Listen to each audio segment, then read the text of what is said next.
গাব ইচ্ছা আছে অসম সংগীত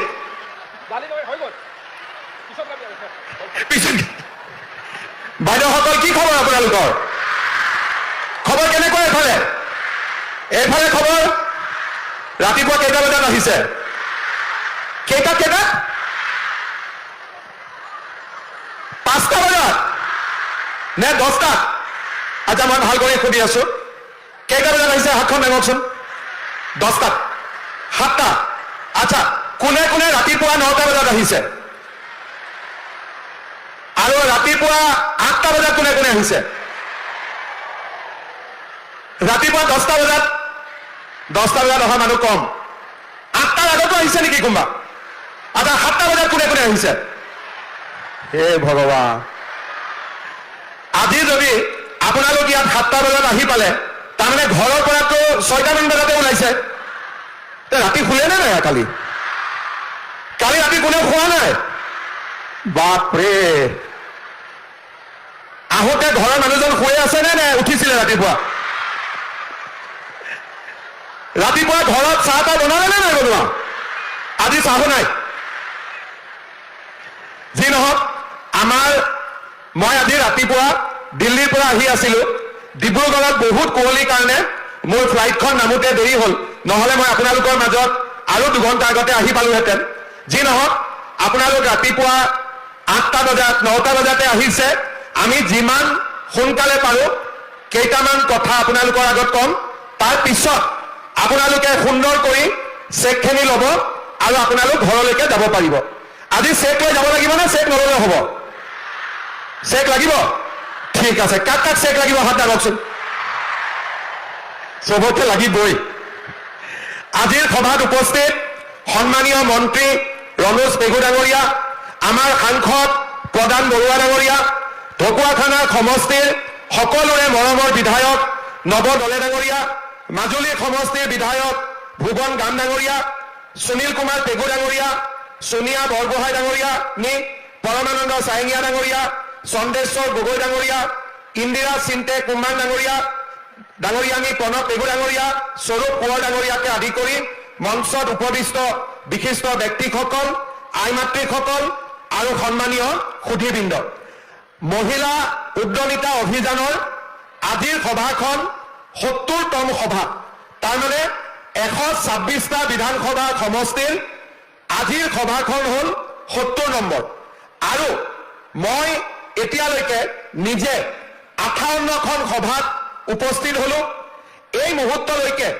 অসমত 17 লাখ মহিলা 16,79,645 গৰাকী মহিলাই উদ্যমিতা অভিযানৰ পুঁজি লাভ কৰিলে আমাৰ বাবে অত্যন্ত আনন্দৰ কথা যে ঢকুৱাখানা সমষ্টিৰ 36,050 গৰাকী মহিলাই এই আঁচনিৰ সুবিধা আজি লাভ কৰিব ইয়াৰে 34,261 গৰাকী গাঁও অঞ্চলৰ আৰু 1800 গৰাকী আই মাতৃ ঢকুৱাখানা নগৰ সমিতি আজি এই 36,000 মহিলাৰ মাজত আমি 10,000 টকাকৈ বিতৰণ কৰাৰ বাবে আমি ইয়াত উপস্থিত হৈছো এগৰাকী মহিলাই যদিও 10,000 টকাকৈ লাভ কৰিব কিন্তু যদি 36,000 মহিলাক 10,000কৈ টকা যদি আমি যোগ কৰো আজি ঢকুৱাখানাত 36 কোটি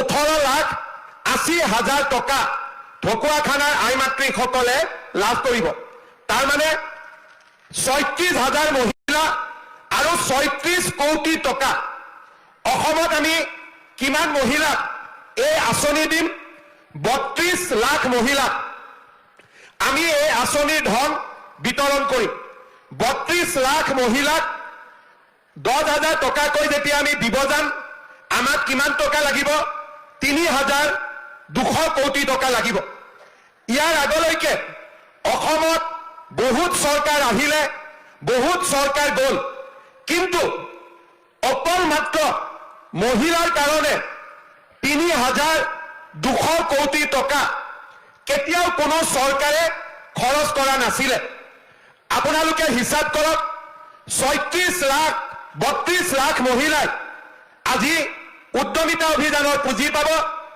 আৰু 40 লাখ মহিলাই অৰুণোদয় আঁচনিৰ পুঁজি লাভ কৰে। ইয়াৰ আগলৈকে আমাৰ মহিলাসকলক কোনেও কেতিয়াও ইমান ডাঙৰ আঁচনি দিয়া নাছিলে। লাখপতি বাইদেউ আৰু অৰুণোদয় এই দুইখন আঁচনিয়ে আজি অসমৰ মহিলা সমাজৰ বাবে এটা বিৰল সন্মান কঢ়িয়াই আনিছে। আপোনালোকে যদি হিচাপ কৰে ইয়াৰ আগলৈকে কোনো চৰকাৰে মহিলাসকলক ইমান সন্মান জনোৱা নাছিল। আজি মহিলাসকলৰ উৎসাহ কিমান আপোনালোকে নিজে চিন্তা কৰক। আপোনালোকক নৱদলে মাতিছে 11:30 আৰু আপোনালোক কেইটাত আহিছে 8টা বজাত, হয়নে নহয়? কোনোবা কোনোবা জাগাত মিটিং আছে 11টাত, মহিলাসকল আহিছে ৰাতিপুৱা 5টাত। তাৰমানে আজি ধুবুৰীৰ পৰা শদিয়ালৈকে, জোনাইৰ পৰা শিলচৰলৈকে এই আঁচনিখনে মহিলা সমাজৰ মাজত এটা ভাবিব নোৱাৰা উৎসাহ কঢ়িয়াই আনিছে। মইতো জানো যে ৰাতিপুৱা আপোনালোকে ঘৰত চাহো খাই অহা নাই, আহিছে নেকি? কোনে কোনে চাহ খাই অহা নাই? এতিয়া ভাতৰ সময়ো পাৰ হৈ গ'ল। বেলেগ মিটিং হলে এতিয়ালৈকে মহিলাসকল উঠি গুচি গ'লহেঁতেন, কিন্তু এইখন মিটিঙত কোনো উঠি যোৱা নাই, হয়নে নহয়? তাৰমানে এই আঁচনিখনে মহিলাসকলক কিমান উৎসাহ প্ৰদান কৰিছে। মহিলাসকলে আজি আনন্দ অনুভৱ কৰিছে যে মুখ্যমন্ত্ৰী বা চৰকাৰখনে আমাৰ কাৰণে চিন্তা কৰিছে। আপোনালোকক মই আজি ইয়াতে কিয় মাতিছো, মই আপোনালোকক কেইটামান কথা ক'ব খোজো। প্ৰথম, এই আঁচনিখন আজি আৰম্ভ হৈছে, আজি শেষ হোৱা নাই। 10,000 টকা ললো, ঘৰত গলো নহয়, আপোনালোক আকৌ আহিব লাগিব। কিয় আহিব লাগিব? কাৰণ আমি আপোনালোকক লাখপতি বাইদেউ বনাব খোজো। বনিব ইচ্ছা আছে নে নাই লাখপতি বাইদেউ? আছে। এতিয়া লাখপতি বাইদেউ মানে কি? বছৰত যোনে নিজৰ ব্যৱসায়ৰ জৰিয়তে 1 লাখ টকা উপাৰ্জন কৰিব পাৰে তেনেকুৱা মহিলাক চৰকাৰে লাখপতি দিদি বা লাখপতি বাইদেউ বুলি অভিহিত কৰে। এতিয়া আপোনালোকে মনত ভাবিব যে আমিতো গাঁৱত থাকো, 1 লাখ টকানো আমি কেনেকৈ উপাৰ্জন কৰিম? আমাৰ অসমৰ আজিৰ দিনটোত গাঁৱৰ 8 লাখ মহিলা লাখপতি বাইদেউ হ'ব পাৰিছে। তাৰমানে লাখপতি বাইদেউ মানে এনেকুৱা নহয় যে আমি ইচ্ছা কৰিলে হ'ব নোৱাৰো। আমাৰ অসমত আজি 8 লাখ মহিলা লাখপতি বাইদেউ হ'ব পাৰিছে। ঢকুৱাখানা সমষ্টিটো আমাৰ বহুত লাখপতি বাইদেউ আছে। আজি ঢকুৱাখানাৰ বাগিচা গাঁৱৰ পুৰবী গোহাঁই বাইদেৱে গাহৰি আৰু শাক পাচলিৰ খেতি কৰি মাহত 12,000 টকা উপাৰ্জন কৰে আৰু 1,44,000 টকা তেওঁ বছৰত উপাৰ্জন কৰে। চপতীয়া চেতিয়া গাঁৱৰ ৰেখামণি বৰগোহাঁই বাইদেৱে হস্ততাঁত বোৱা টকাৰ কাম কৰি মাহত 22,000 টকা উপাৰ্জন কৰে আৰু বছৰি 3.5 লাখ টকাৰ উপাৰ্জন কৰে। আপোনালোকে ভাবিব যে দুগৰাকীৰ কথাহে ক'লে, আমাৰ ঢকুৱাখানাত 7,190 গৰাকী লাখপতি বাইদেউ আছে। অভয়পুৰ নাহৰণি গাঁৱৰ চিত্ৰবালা কুলি, কলকাতা চেতিয়া গাঁৱৰ সোণী দাস, কলাকতা চেতিয়া গাঁৱৰ কাঞ্চন দাস, মোৱামাৰীৰ কবিতা পাতিল, অভয়পুৰ নাহৰণিৰ মঞ্জু চন্দী কুলি, মৌখোৱা গাঁৱৰ জয়া পাতিল, দুলীয়া পৰভাৰী গাঁৱৰ নিহা বৰুৱা, 1 নম্বৰ জলবাৰী গাঁৱৰ পুৰবী কলিতা, তামুলী গাঁৱৰ হিমানীনাথ সিং, ভূমা চুতীয়া গাঁৱৰ ৰিণু কুটুম, কলাকতা চেতিয়া গাঁৱৰ নৱদীপা দাস, সেই গাঁৱৰে জিতুমণি দাস, প্ৰতিভা দাস, কুহিমাৰী চাপৰি গাঁৱৰ মাখন পেগু, অভয়পুৰ নাহৰণি গাঁৱৰ মণিকা মিলি, পংখী গগৈ মিলি, লচৰা পথাৰ গাঁৱৰ দীপালী তাকু, কুহিমাৰী চাপৰি গাঁৱৰ সোণামতী কুলি আৰু আমাৰ ঢকুৱাখানা সমষ্টিৰে জয়ন্তী মিলি, কুহিমাৰী চাপৰি, ৰচিতা কুটুম, মোৱামাৰী গাঁও। তাৰমানে আমাৰ 36,000 মহিলাৰ ভিতৰত 7,000 মহিলা ইতিমধ্যেই কাম কাজত নামি পৰিছে আৰু 1 লাখ টকাতকৈ বেছি উপাৰ্জন কৰিছে। যদি 7,000 মহিলাই পাৰে, আমি কিয় নোৱাৰিম? আমিও পাৰিম। আৰু আপোনালোক যাতে সকলো লাখপতি বাইদেউ হ'ব পাৰে তাৰ কাৰণে চৰকাৰে সহায় কৰিব আৰু চৰকাৰে আপোনালোকক ৰাস্তা দেখুৱাব। সেই কাৰণেই আজি আমি উদ্যমিতা অভিযান আৰম্ভ কৰিছো। আমি প্ৰথমতে আপোনালোকক 10,000 টকা দিম। এই টকাটো লৈ আপোনালোকে কি কৰিব? মই 3টা ৰাস্তা আপোনালোকক দেখুৱাম। প্ৰথম টকাটো লৈ গ্ৰুপত জমা দিব আৰু গ্ৰুপৰ জৰিয়তে ইজনে সিজনে লোন লৈ সকলোৱে ব্যৱসায়ত আগুৱাই যাব পাৰিব। বোলে আমি গোটত নিদিওঁ, নিজে কৰিম, কোনো আপত্তি নাই। হালৰ কাৰণে খুঁটা, গাহৰি, ছাগলী, কুকুৰা বা সৰু দোকান এখন, মৌ-মাখিৰ খেতি, মৌ-মাখি পালন, যি কৰিব খোজে আপোনালোকে 10,000 টকাটো খৰচ কৰক। ক'ত খৰচ কৰিব? প্ৰডাক্টিভ কামত, উৎপাদনমূলক কামত। কিছুমান মহিলাই মনতে ভাবিব যে মই যদি নিজে টকাটো খৰচ কৰোঁ কিজানি ভাল ব্যৱহাৰ নহ'ব। কোনো কথা নাই। ঘৰৰ মানুহজনৰ ব্যৱসায় এটা আছে, তাতে 10,000 টকাটো লগাই দিয়ক। ঘৰত ফিচাৰী আছে, তাতে মাছ কিনক। ঘৰৰ মানুহজনে ৰিক্সা চলায়, ৰিক্সা এখন কিনাত সহায় কৰি দিয়ক। ঘৰৰ মানুহজনৰ পাইকাৰী বেপাৰ আছে, তাতে টকাটো দিয়ক। টকাটো সৎ ব্যৱহাৰ কৰক। 6 মাহ পিছত আমি আপোনালোকৰ ঘৰত যাম। ঘৰত মানে পুৰা ঘৰতে যাম, দূৰে দূৰে নাযাম, পুৰা ঘৰত যাম। ঘৰত গৈ আমি আপোনালোকক সুধিম যে বাইদেউ 10,000 টকাটো ক'ত খৰচ কৰিলে? বোলে পুৰণা মোবাইলটো বেয়া হৈ গ'ল, নতুন মোবাইল এটা কিনি ললো। কোনোবাই ক'ব যে বিহু আহিলে কাপোৰ কিনিলো। কোনোবাই ক'ব গেলামাল দোকানত বাকী আছিলে, বাকী মাৰি দিলো। আমি একো নকওঁ, চাহকাপ খাই গুচি আহিম। তাৰ পিছত আমি আকৌ এগৰাকীৰ ঘৰত যাম। বাইদেউ টকাটো ক'ত দিলে? গ্ৰুপত দিলো। বাইদেউ টকাটো ক'ত খৰচ কৰিলে? চিলাই মেচিন, শালত। বাইদেউ টকাটো ক'ত খৰচ কৰিলে? ঘৰৰ ফিচাৰী, সৰিয়হ খেতি। আমি আপোনালোকক আকৌ ইয়ালৈকে মাতিম। ৰাতিপুৱা 5টাতে আহিব সেইবাৰো। আৰু সেইবাৰ আমি আপোনালোকক কিমান দিম? 25,000কৈ টকা আপোনালোকক দ্বিতীয়বাৰ আমি দিম। কাক কাক লাগিব 25,000? লাগিব? দ্বিতীয়বাৰ কিমান টকা পাব? মোৰ কাণেদি কম শুনো। ডাঙৰ কৰি ক'ব লাগিব, কিমান পাম? তাৰ পিছত 25,000 লৈ গলো। আমি আকৌ আপোনালোকৰ ঘৰত যাম তৃতীয় বছৰ, যে 25,000 টকাটো ক'ত খৰচ কৰিলে? বোলে আগত 10 পালো, এতিয়া 25। আমাৰ ব্যৱসায়টো এতিয়া ভাল হৈছে, আমি আগবাঢ়ি গলো। আমি আপোনালোকক আকৌ মাতিম আৰু তৃতীয়বাৰ আমি আপোনালোকক কিমান দিম? 50,000 টকাকৈ আমি আপোনালোকক দিম। কিমান দিম তৃতীয়বাৰ? পাক্কাকৈ কিমান দিম? 50,000। 50,000 পোৱাৰ পিছত আমি আপোনালোকক কি কৰিম? বেংকৰ লগত যোগাযোগ কৰি দিম যে এই বাইদেউ 10,000 দিছিলো, ধুনীয়াকৈ খৰচ কৰিলে। 25,000 দিছিলো, ধুনীয়াকৈ খৰচ কৰিলে। 50,000 দিছিলো, ধুনীয়াকৈ খৰচ কৰিলে। বেংকক কম এইবাৰ বাইদেউক লোন দিয়ক। সেই লোনটো কিন্তু আপোনালোকে ফিৰাই দিব লাগিব। 10,000টো ফিৰাই দিব নালাগে, 25,000টো ফিৰাই দিব নালাগে, 50,000টো ফিৰাই দিব নালাগে। এইটো আমি দি দিলো। কিন্তু পিছত যেতিয়া বেংকৰ পৰা লোন ল'ব তেতিয়া আপোনালোকে সেইটো পইচা ঘূৰাই দিব, কাৰণ তেতিয়ালৈকে আপোনালোক লাখপতি বাইদেউ হৈ যাব। এতিয়া বুজি পালে যে আজি হ'ল আৰম্ভণি, আজি শেষ নহয়। আমি এটা পৰীক্ষাত পাছ কৰিম 25,000 পাম, দুটা পৰীক্ষাত পাছ কৰিম 50,000 পাম।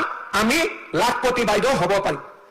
এতিয়া আপোনালোকে মোক কওক, আপোনালোকৰ মাজত অৰুণোদয় নিজে নহয়, পৰিয়ালটো কাৰ কাৰ পৰিয়ালৰ ঘৰত অৰুণোদয় আছে? হাত দাঙক। পৰিয়ালত থাকিলে হ'ব। হাত দাঙক, হাত দাঙক। হাত দাঙিলে কাটা নাযায়, চিন্তা নাই। যি পালো পালো আৰু ঠিক আছে। এতিয়া কোনে কোনে অৰুণোদয় পোৱা নাই? হাত দাঙক। পৰিয়ালত এজন আছে যদি হাত নাদাঙিব, কাৰণ ৰেচন কাৰ্ডৰ নামটো আহি যায়। যাৰ ঘৰত একেবাৰে অৰুণোদয় পোৱা নাই তেওঁলোকে হাত দাঙক। ঠিক আছে। মই নৱদলে আপোনালোকক নোপোৱা মানুহখিনিক অৰুণোদয় দিবৰ কাৰণে আৰু 2,000 অৰুণোদয় আজি মই দি থৈ যাম। নোপোৱাখিনিও পাই যাব। এতিয়া আপোনালোকে ক'ব যে মামাইটো লাখপতি হ'ব দিলে, বিহু খাব পইচা নিদিয়ে নেকি? বিহু খাব পইচা লাগিব নে নালাগিব? 20 তাৰিখে কি পাব আপোনালোকে? 20 ফেব্ৰুৱাৰীত কিমান পাব একাউণ্টত অৰুণোদয়সকলে? পাক্কা পাব? বিশ্বাস আছে নে নাই পাম বুলি? কিজানি মই এনে কৈছো, মই এনে ক'ব পাৰো নেকি? কাৰ কাৰ মনত বিশ্বাস আছে যে মামাই কৈছে তেতিয়া দিবই আৰু? তাৰমানে 10,000ও পালো, 8,000ও পালো, 25,000ও পাম, 50,000ও পাম। এতিয়া নৱদলে ভোট দিব নে নিদিব? দিব নে নিদিব? পাক্কা দিব? পুৰা দিব? একদম মনৰ পৰা কৈছে নে? আচ্ছা, কোনে কোনে নিদিয়ে হাত দাঙক? কোনে কোনে নিদিয়ে হাত দাঙক? এতিয়া কোনে কোনে দিব হাত দাঙক? বাপৰে। আচ্ছা, আপোনালোকেতো দিব, ঘৰৰ মানুহজনকো দিয়াব পাৰিব নে নোৱাৰিব? পাৰিব? ঠিক আছে। এতিয়া আপোনালোকে চাওক, আমি লাখপতি বাইদেউ অৰুণোদয়, কিন্তু মহিলাসকলৰ মূৰত চিন্তা থাকিব নালাগে। চিন্তা থাকিলে লাখপতি বাইদেউ হ'ব নোৱাৰে। সেইকাৰণে আমি কি কৰিছো, আপোনালোকক আমি বিনামূলীয়াকৈ চাউল দিছো। যোৱা মাহলৈকে আমি আপোনালোকক 117 টকা 1 কেজি দালি দিলো, 1 কেজি চেনি, 1 কেজি নিমখ। কোনোবাই মোক ক'লে যে মামা 117 মানে 20 টকাটো দিলেতো 3 টকাটো ঘূৰাই নিদিয়ে, হয় নে নহয়? সেইকাৰণে এই মাহত আমি কি কৰিলো, 100 টকাতে 1 কেজি দালি, 1 কেজি চেনি, 1 কেজি নিমখ। কোনে কোনে কিনিলে হাত দাঙক? বা প্ৰেছবে কিনিলে। এতিয়া যদি 100 টকাটো নোহোৱা কৰি দিওঁ কেনেকুৱা লাগিব? বোলে 100 টকাটো দিব নালাগে, কেনেকুৱা লাগিব? ভাল লাগিব? ঠিক আছে, এইবাৰ বিজেপিক জিকাই দিয়ক, 100 টকাটো গুণ কৰি দিম, নালাগে আৰু 100 টকাটো দিব, হ'ব? আপোনালোকে চাওক, দালি, চেনি, নিমখ, চাউল, ছোৱালীক পঢ়াৰ খৰচো আমি দিওঁ। 1 ফেব্ৰুৱাৰীৰ পৰা ল'ৰাৰ পঢ়াৰ খৰচো আমিয়ে দিম। আজি আপোনালোকে ঢকুৱাখানা সমষ্টিত কল্পনা কৰক, 36,000 মহিলাই লাখপতি বাইদেউ, 30,000 মহিলাই অৰুণোদয়, এতিয়া লগত 2,000 যোগ হৈ যাব। নিযুত মইনা আঁচনি 4,400 ছোৱালীয়ে পঢ়াৰ মাহিলী খৰচ পাইছে, আৰু 50,000 পৰিয়ালে বিনা পইচাত চাউল, 100 টকা দালি, নিমখ, চেনি পাইছে। কংগ্ৰেছৰ দিনত কি কি পাইছিলো?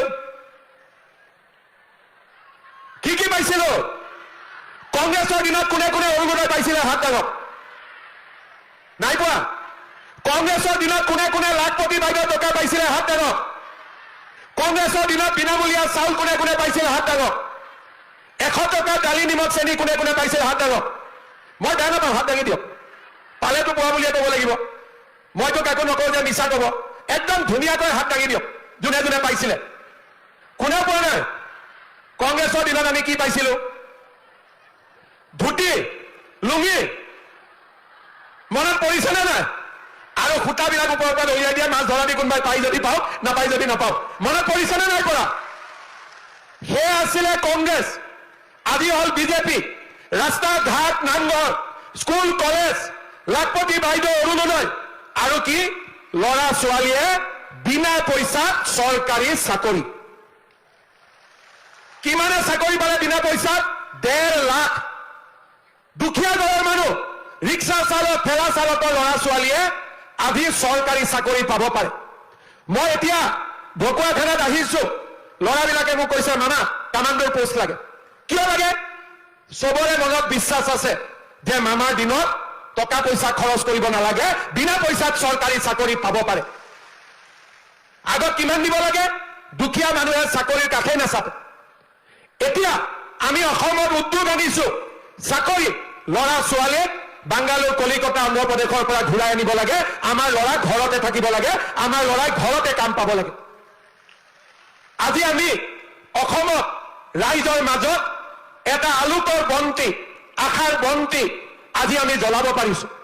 এই ঢকুৱাখানা সমষ্টি আগতে কিহৰ কাৰণে বিখ্যাত আছিল? বানপানীৰ কাৰণে। আজি নৱদলে আৰু ৰণোজ পেগু ডাঙৰীয়াৰ নেতৃত্বত আজি ধেমাজি, ঢকুৱাখানাৰ পৰা বানপানী নোহোৱা হৈছে। আজি আমি আগবাঢ়ি যাব পাৰিছো। মাতমৰাৰ মাথাউৰি দি ডিব্ৰুগড় যাব পাৰো, মাজুলীলৈকে যাব পাৰো। কাৰ দিনত হ'ল? বিজেপি চৰকাৰৰ দিনত হ'ল, নৱদলে নেতৃত্বত হ'ল। আজি আমাৰ এই ঢকুৱাখানা সমষ্টিত আমি কি কৰিব খুজিছো, আজি আমি অলপ পিছতে আধাৰশিলা স্থাপন কৰিম। ঢকুৱাখানাত এখন জিলা চিকিৎসালয়, ডিষ্ট্ৰিক্ট হস্পিটাল আমি ঢকুৱাখানাত বনাম। আৰু আমি কি কৰিম, বগীবিলৰ পৰা মাজুলীলৈ মাতমৰাৰ ওপৰৰ মথাউৰি এতিয়া আমি হাইৱে বনাই দিম, ষ্টেট হাইৱে বনাই দিম। আজি দৰিদ্ৰ দুখীয়া মানুহৰ পৰা ঢকুৱাখানাৰ উন্নতিলৈকে, অসমৰ দুৰন্ত বিকাশলৈকে আজি বিজেপি দলৰ নেতৃত্বত পৰিৱৰ্তন আহিছে। প্ৰথমবাৰৰ বাবে ঢকুৱাখানাত আহোম, চুতীয়া এই সম্প্ৰদায়ৰ লোকসকলে মাটিৰ পট্টা পাইছে। NC ভিলেজ বিলাক কেডেষ্ট্ৰিয়েল ভিলেজ হৈছে, জাতি উপজাতিৰ মাজত সমন্বয় সাধন হৈছে। এতিয়া আমি নতুনকৈ হাৰহি দেৱালয়, ফাক বিহু প্ৰকল্প এইবিলাকো আমি ঢকুৱাখানাত নিৰ্মাণ কৰাৰ বাবে আগবাঢ়িছো। ঢকুৱাখানাৰ জীৱনলৈ আজি অভূতপূৰ্ব পৰিৱৰ্তন আহিছে। ৩৬,০০০ মহিলাক আজি আমি লাখপতি বনোৱাৰ সংকল্প লৈছো। আজি আমি দুখীয়া দৰিদ্ৰ মানুহৰ পৰা চিন্তা নোহোৱা কৰিছো। আপোনালোকে আশীৰ্বাদ দি থাকিব, এনেকৈ আমি আপোনালোকক আগুৱাই গৈ থাকিম। ইলেকশ্যন আহি আছে, নৱদলে আগতকৈ বেছি ভোটত জিকাবনে নিজিকাব? আপোনালোকে জিকাবনে নিজিকাব? নৱদলক আশীৰ্বাদ দিবনে নিদিব? নৱদলক আশীৰ্বাদ দিলে 10% মোৰো ওপৰত আহি যাব, গতিকে মোকো নিদিব লগত। ঠিক আছে, এতিয়া 3:30 বাজিছে, আমি সোনকালে ঘৰত যাব লাগিব। মই চেকখিনি কেনেকে পাব বুজাই দিম। সোনকালে চেক কেইখন লৈ আপোনালোক ঘৰলৈ যাব।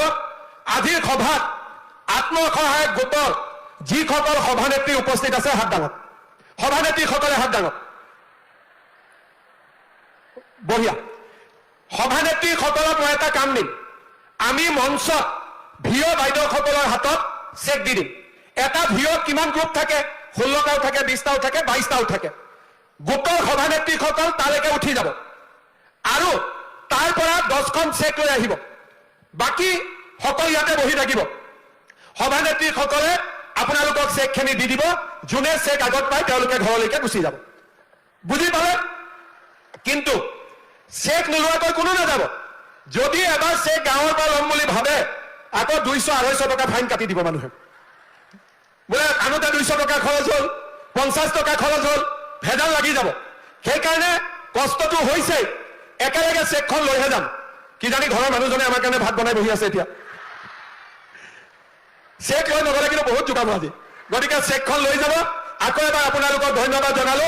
মোৰ লগত একেলগে ক'ব, ভাৰত মাতা কে, ভাৰত মাতা কে। প্ৰধান বৰুৱা, নৱদলে, নৱদলে, নৰেন্দ্ৰ মোদী, নৰেন্দ্ৰ মোদী, ভাৰত মাতা কে। বহুত